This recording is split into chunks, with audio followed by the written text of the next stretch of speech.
میوانەکەم بەڕێز دکتۆر ئاگرین عەبدوڵڵا بریکاری وەزارەتی ئاوادانکردنەوە و نیشتەجێکردنی حکوومەتی هەرێمی کوردستانە کە لە ڕانیەوە لەگەڵما دکتۆر ئەم کاتت باش و ماندوو نەبن. سەرەتا با لە پرۆژەی دەربەندی ڕانیەوە دەست پێ بکەین. دیارە وردەکاری پرۆژەکان لای بەڕێستانە ئەم پرۆژێ تا چەندە گرنگە بۆ خەڵکی و ناوچەیە توانێت لە چه سێکتەرێکی جیاوازدا کاریگەری لەسەر کۆی پرۆژەکانی دیکە هەبێت؟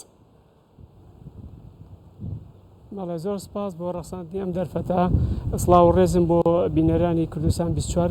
لە ڕاستیدا پرۆژەی دروستکردنی پردی دەربەندی ڕانی نوێ یەکێک بوو لە داواکاری هەرە سەرەکیەکانی دەڤەری ڕاپەڕین خەڵکی ناوچەکە لە حکوومەتی هەرێمی کوردستان لە سەرەتای ئەم کابینەوە بۆی بەردی بناغی بۆ دانرا، پاشان توانرا وێرە ئەو کە کۆمەڵی ئاستەنگ ڕوبەڕووی بوو بە تایبەتی لە سەردەمی کۆرۆنا و هەندێک مەسائیلی خەرجکردنی پێشینەکانی، بەڵام توانرا لە ماوەی 3 ساڵە ئەم پردە کە گرنگێکی زۆری هەیە سنتەری ئیداری سربەخۆی ڕاپەڕین ئەبەستێتەوە بە ناوچەی بەری مەرگە و ناحی بنگرد و نزیکی 25 گوند بە شێوەیەکی ڕاستەخۆوە ئەتوانێ هاتو چۆش دروست بکات لە نێوان بڵین دەڤەری ڕاپەڕین و قەزای دوکان و بەرەو پارێزگای سلێمانی.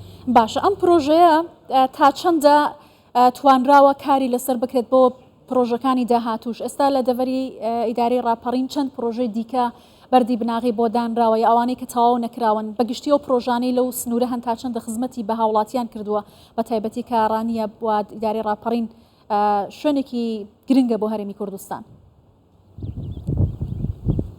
بەڵێ لە ڕاستیدا ئەم پرۆژەیە کە ئەمڕۆ کرایە لەلایەن ڕێزا جەنابی سەرۆکی حکوومەتی هەرێمی کوردستانێکە بوو لە پرۆژە هەرە گرنگەکان وەکوتم یەکێ بوو لە داواکاری هەرە سەرەکیەکان، هەم لە ڕووی کشت و کاڵیەوە، هەم لە ڕووی هاتوچۆوە، هەم لە ڕووی گەشتیاریشەوە ڕۆڵی باشی ئەبێ بۆ ئەم ناوچەیە. کۆمەڵی پرۆژەی تریشێ پرۆژەی سیانە ماوەی پێش ئێستا بەردی بناغی سیانی ڕێگای بڵین قەڵازێ بەرەو مەرزی کێ لێ دانراوە، ئێستا کۆمپانیاکە ئیشی تیاکە کۆمەڵی پرۆژەی بچووک و ڕێی گوندەکانیش هەیە.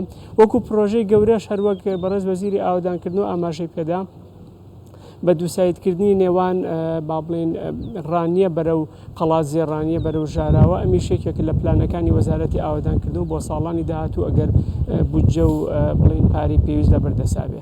باشە، ئەم پرۆژانە تەنیا لە بواری ڕێگەوبان بوون یا پرۆژەی دیکەشە بۆ لە بوارەکانی دیکەدا کە توانراوە کاریگەری لەسەر بوژانەوەی ئەو ناوچەیە بەگشتی هەبێت؟ گرنگترینەوە پرۆژانە چی بوون لە ماوەی 4 ساڵی ڕابردوودا لەوێ جێبەجێکرا بێتن؟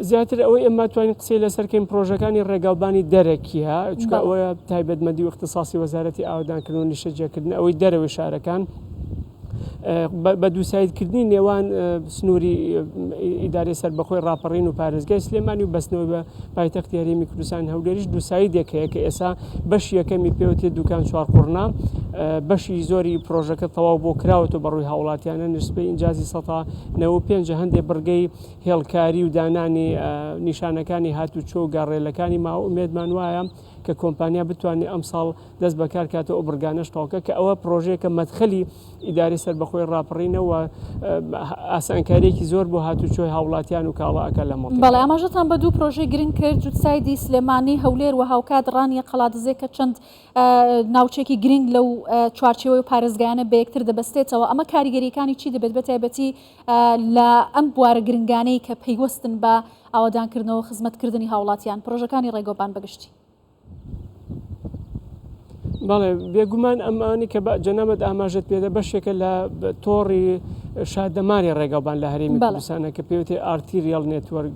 ئێمە زۆر مەبەستمانەکاری لەسەرکەین و لە پلانی ساڵی 2023 دامانەوە، بەڵام بەداخۆ حکوومەتی ناوەندی عێراق هیچ بودجەیەکی بۆ پرۆژەکان نەنارد. ئێستا ئەو پلانە هاتوۆتە ساڵی 2024ەوە ئەگەر بەپێ ئەو ئیتیفاقیاتانەی کە هەیە لە یاسای موازنەی عێراقیە و پشتی هەرێمی کوردستان جگە لە بۆچە بۆ پرۆژەکانیش بنێرێ، بەڕاستی ئەو پرۆژانە هەمویان ئەکەونە کارەوە. کەواتە لایەندێکی نزیکدا چاوەڕێکردنەوەی پرۆژەکان بین بە تەواوەتی، واتە ئێستا لە 95 پێمابی پرۆژەی جوتسایدی سلێمانی هەولێر تەواو بۆ کە وەزیری ئاوادانکردنەوەش ئاماژەی پێکرد. ئەکرێت بڵین لە داهاتوودا بە تەواوەتی جێبەجێ دەکرێت پرۆژەکە؟ نعفوم کە بەو شێوازەنێ وتم بەشێکی جزئی کە پێوتێ قۆناغی یەکەمی دوکان چوارقوڕنا ئەویان ڕێژوێ ئەنجامدانی 95، بەڵام قۆناغەکانی تری مەسەن بۆ نمونە دوکان خەلەکان هەر جارێ دەستی پێ نەکرێت. ئەوە تەسمیممان حازرە ئومێدمان وایە کە پارە بێ بیخینە پلانەوە لە پلانەکاری لەسەرکەین، ینی بۆ سورعەتە ڕەنگە هەمووی نەخرێتەوە بێ، بەڵام ئەگەر پارە هەبێ ئەتوانین ئەم ساڵ زۆریان بخینەوە کار، ئەوەی کە ڕێژەی 95 بتوانێت هەر تەواو کرێ ئەم ساڵ ئەوانی تریش ئیشی تیا بکرێت. باشە، گرنگی ڕێگەوبان بۆ هەرێمی کوردستان بە جۆرێکە کە لەماوەی ڕابردوودا هەوڵی داوە کە ڕێگەی ئاسنینیش بکرێتەوە بۆ ئەوەی کە گەشەیەکی زیاتر بەم بوارە بدرێت. ئایان پرۆژێ بەکوێ گەیشتووە تا چەند دەتوانێت هەرێمی کوردستان کەڵک لەم بوارە وەربگرێت؟ ئەوە ماوەیەک پێش ئێستا دراسەتی جەدوای اقتصادەکەی تەواو بوو و لەلایەن وەزارەتی ئاودانکردن و پێشکەشی سەرۆکایەتی ئەنجومەنی وەزیران و دەستەی وەبەرهێنان کراوەکە کاری لەسەر بکرێت. جارێ لەو قۆناغایە. باشە، زۆر سپاس بەڕێز دکتۆر هاگرین عەبدوڵڵا بریکاری وەزارەتی ئاودانکردنەوە و نیشتەجێکردنی حکوومەتی هەرێمی کوردستان لە ڕانیەوە لەگەڵمان بووی. سپاس.